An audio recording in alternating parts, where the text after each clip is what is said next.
Okay, we have here a Winix 5300-2 air filter, and what I'm going to do is I just finished cleaning this one, but I noticed I had another one like this. It's just like it, but it's a 6300-2, and the main difference is that one is black and has a remote control. This one is gray, doesn't have a remote control, and right here is you can see why I have one of these air filters.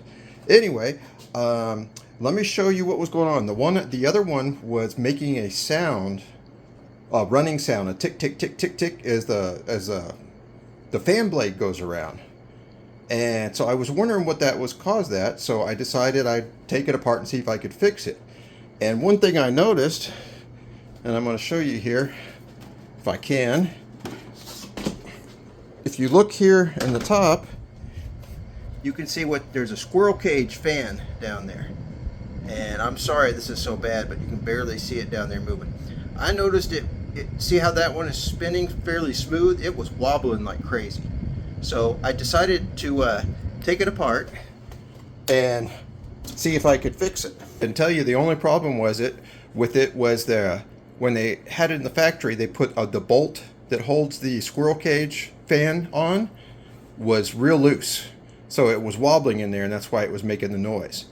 Now, some of you'd say, well, that would make me not want to purchase one of these.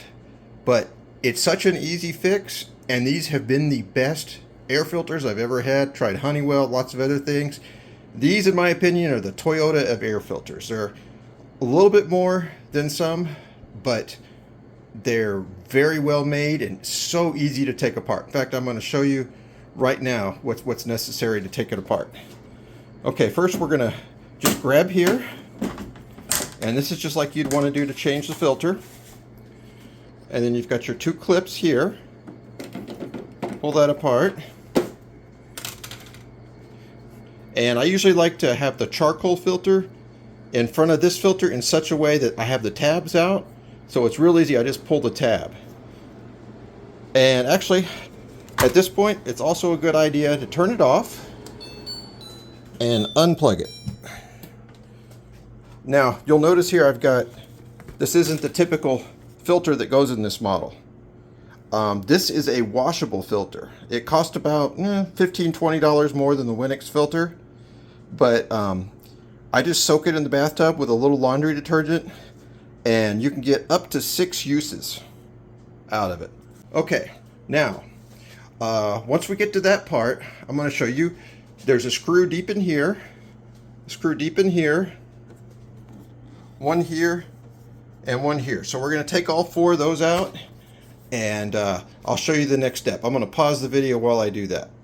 Okay, I've taken the screws out, those 2 at the top, the 2 at the bottom, and I forgot to mention, back here on the back, there's 2 more right there that I already took out, just underneath the handle. The 2 that go inside the handle are black, and then there's the other ones are silver. I have my 2 screwdrivers here because I needed the long screwdriver for the top screws. They're pretty deep in there, not the ones on the handle, but the ones that are up top. There we go. Okay, I forgot about these 2 screws. So there's 4 total around the frame. 1, 2 here, and then the 2 on the handle on the back. Okay, now this comes apart real easy. Just pull it open. Once you've done that, the only thing connecting this front half to the back half is this wires right here. And so you want to do it's just a wire harness, and you want to pull that out. Don't pull too hard on the wires. Try and pull on the clip a little bit if possible. And you can also rock it up and down a little bit, and that'll help pull it out. I'm going to go ahead and do that, and then I'll show you. Okay, got that harness unhooked, and now you can just take this piece and set it aside. And something to consider is while you've got this open, there's a lot of dust gets in here. And the whole reason for having this air filter is to cut down on dust. So get out your trusty little vacuum or big vacuum, whatever you've got, and clean that out real good. And make sure it's unplugged, and you can also use like a wet paper towel to wipe it down. Okay, look at that. We got that off. Look at all that dust, and surprise, cat hair. Anyway, so that's one thing we're going to want to clean out. But let me show you one more step. We got 4 screws. One here, and it's really 4 this time. One here, and one behind all that cat hair. You take off those 4 screws, and these 2 have split up. So I'm going to go ahead and take off those, and I'll show you the next step. Okay, those screws are out. Next step, you've got your power cord here. Unclip it, so you got a little bit of room to work with it. If you kind of lift it at the top, okay, you pull it forward at the bottom so that these little clips release.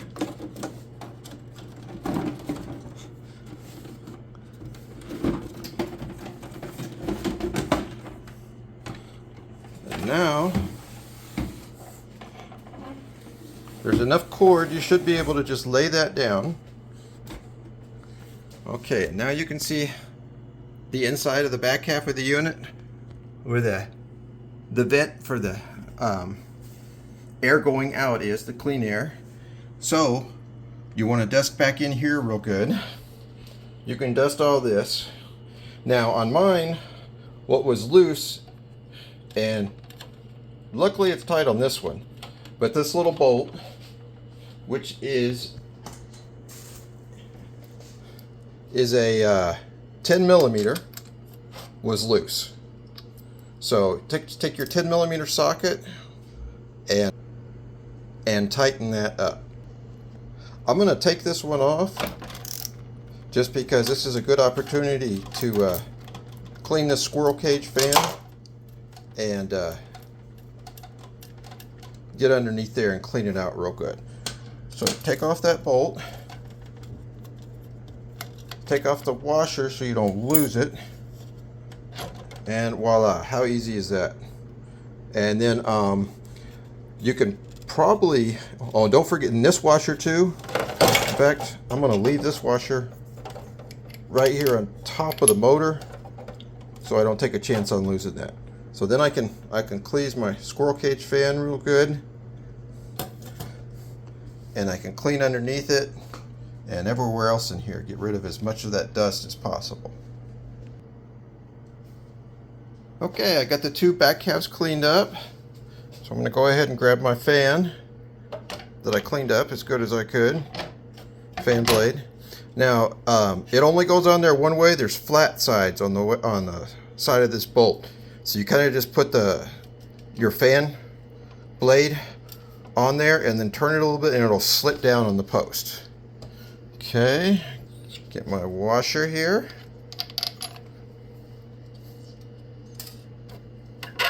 My little lock nut. Actually, these aren't lock nuts, but it does have a little bit of a thread locker on there. All right.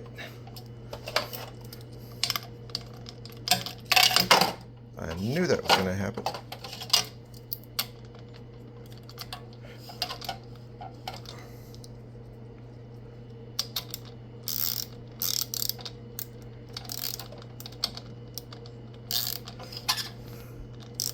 Okay, now what I usually do, because this is on plastic, it's on a metal stud, but it's tightening against plastic. So I usually just tighten from here and get it about as tight as I can get it, but not so tight to crack the plastic. Okay, now I can put the 2 back halves back together. Now if you look there at the bottom, trying to do this one-handed. There we go. Line the cord up with the cord slot. And then there's these 2 slots here.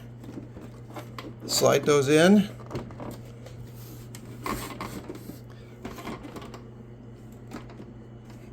Got it in at the top. Alright, now I'm going to get my screws and put those on. Okay, if you're using a powered screwdriver that has a torque setting, or set it pretty low, or if you're using one like this, one thing I'll do is just when I'm putting the screw in, hold it loosely in your hand when you tighten it. So when the screw gets to get tight at the end, you're not fighting it, but you kind of let your hand spin with it a little bit. That'll keep you from stripping out the plastic threads that are on the case. Okay, we've got that tightened back in here. Now we're going to take our cord, and it kind of moved out of here a little bit. So we want to put it behind these clips so it's out of the way.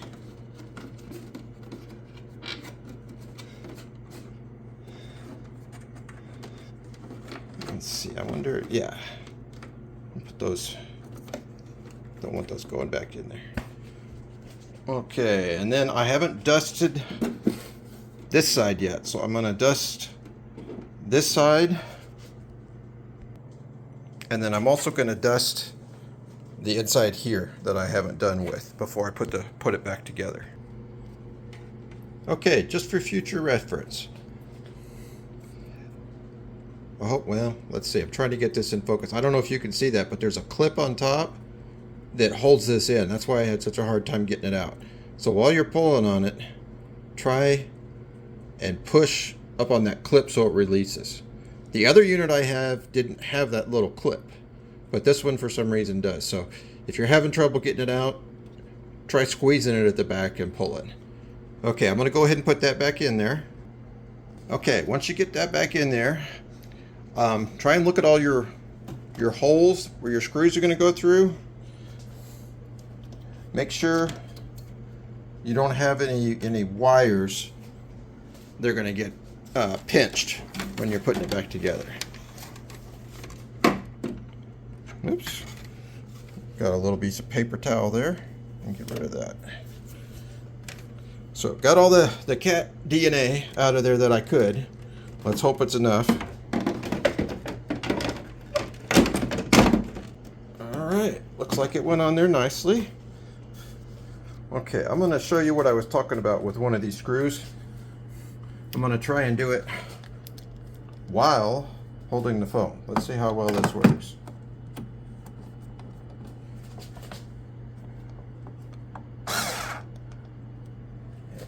And here we go.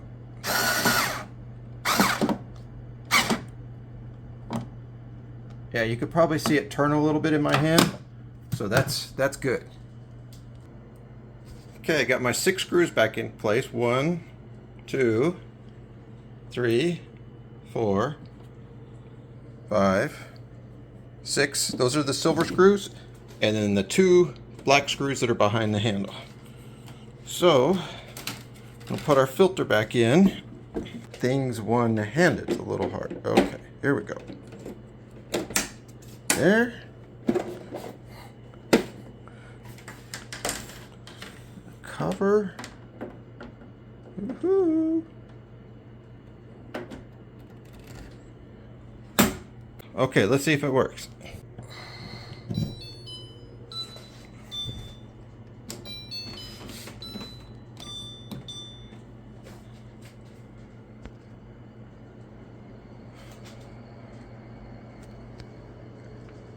All right, works good. No loud sound. I'm happy.